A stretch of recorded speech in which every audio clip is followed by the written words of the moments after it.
Back with me is a great legal scholar, Lawrence Tribe, professor emeritus at Harvard Law School. Just before the break, we were talking about the judge, Aileen Cannon. On Twitter, you suggested that the appointment of Aileen Cannon to this case is a genuine cause for concern. Tell me what worries you about her and how it could affect how things play out.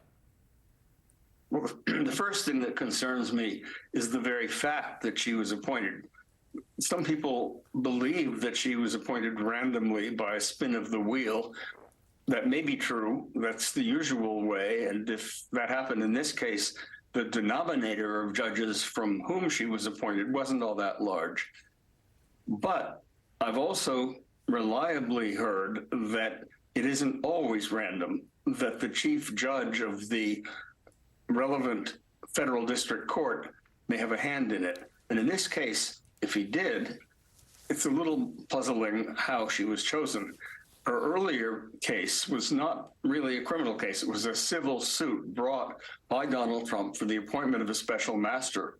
And the very conservative 11th Circuit unanimously concluded that she had no jurisdiction at all. She was off the reservation. And the former president didn't even appeal that.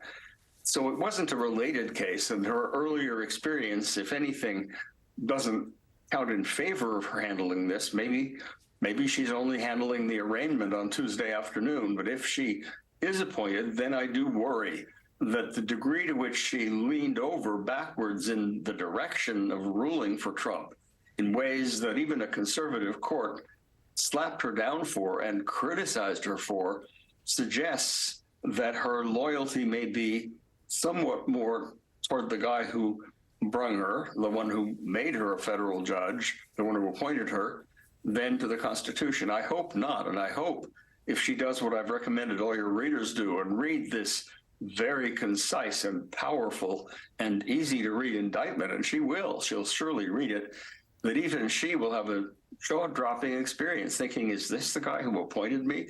Is this the guy on whose behalf I went out on a limb? Hopefully that will be her reaction, and she will go back to a normal judicial role. And any normal judge with an indictment this strong, with evidence that comes straight from the defendant's mouth or from the mouths of his lawyers after a definitive adjudication that the attorney-client privilege didn't apply, any judge would really decide that it's important one way or the other that there be a verdict in this case before the next election, so the people of the United States know whether it is someone who is guilty of espionage, conspiracy to obstruct justice, and lying to the government with dangerous secrets of our national security, whether that's the kind of person they want as president. And I think if that's the case, and I'm hoping it is, she won't slow it down. She won't make all kinds of dubious rulings about the administration of SEPA, the law that governs the introduction of material of a very sensitive kind, but she'll call it straight. And if she does, it's very hard to see what defense Donald Trump can present, because he was basically bragging about his mishandling of national defense materials throughout this indictment. You read it and your jaw drops and you get scared for the country. So I'm hoping that despite the fact that Aileen Cannon would not have been my first choice as judge, that it won't matter who the judge is, justice will be done.